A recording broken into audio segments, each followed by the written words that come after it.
Bien, nous avons pris une résolution principale, celle de nous réunir tous les 6 mois. Okay. Maintenant, nous avons fait des recommandations qui ont été adressées au PROLAC et aux mairies. Au PROLAC, il est question d'appuyer à la réactualisation des plans de développement communaux, des cadres de dépenses moyen terme et puis des plans d'investissement annuels. Nous avons également réfléchi sur c'est-à-dire l'appui à différentes activités, notamment les cartes nationales d'identité et les actes de naissance, de revoir un peu le mode de financement. Parce que le mode que nous avons utilisé au début, c'est un peu grippé, de revoir un peu le mode.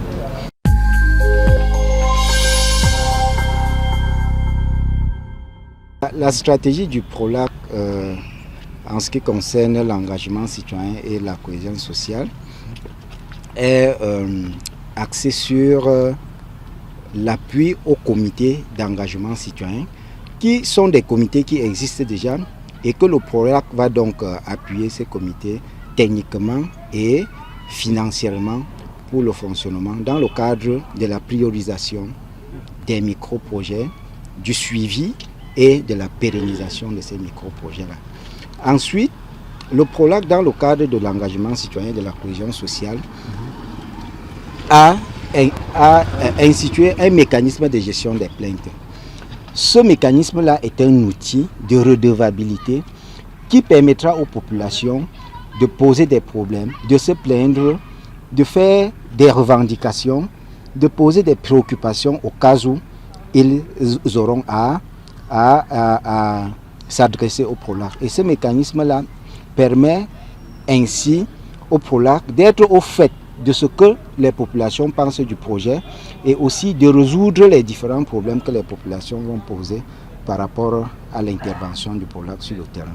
Cette stratégie se poursuit avec l'appui à la médiation des conflits locaux. Vous savez que nous sommes dans une zone conflictogène, comme je l'ai dit dans la salle, et qu'à tout moment des conflits peuvent s'éclater.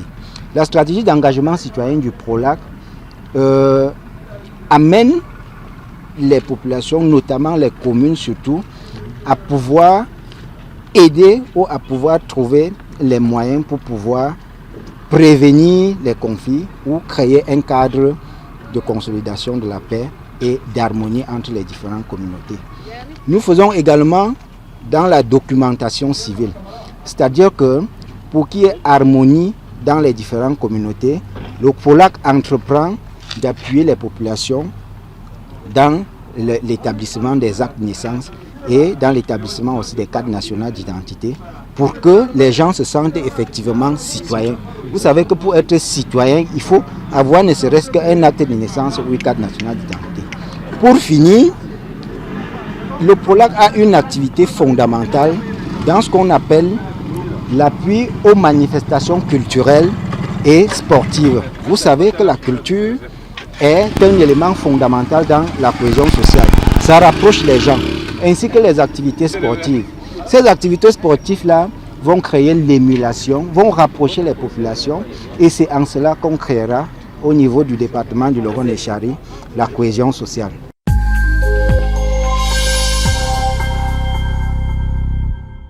Sur le mot introductif de monsieur le coordinateur qui nous a parlé, qu'est-ce que d'abord le PROLAC?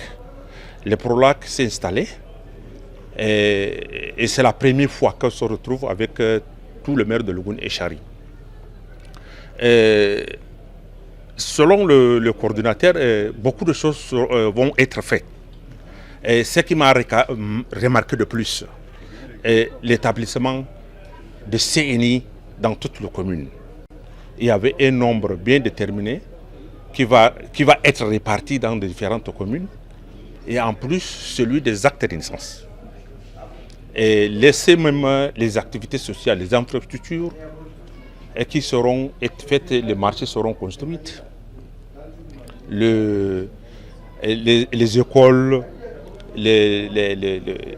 comment dirais-je, les mares artificielles, les retenues, addition d'eau, l'eau potable, il y aura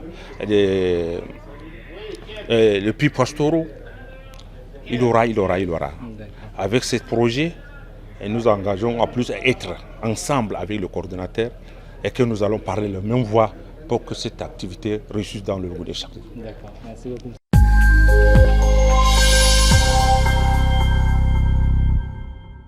Nous sommes ici sur invitation du PROLAC, c'est-à-dire pour assister à une réunion de concertation sur les activités d'engagement citoyen et la cohésion sociale entre les communes et le PROLAC. C'est-à-dire c'est ensemble qu'on peut s'asseoir et voir qu'est-ce qui ne va pas, qu'est-ce qu'il faut pour réaliser, c'est-à-dire le développement de nos communes. Il y a les doléances qui nous attendent au jour le jour. C'est pourquoi nous sommes ici pour présenter nos doléances et qui seront prises en charge par le PROLAC afin d'améliorer les conditions de vie de nos populations.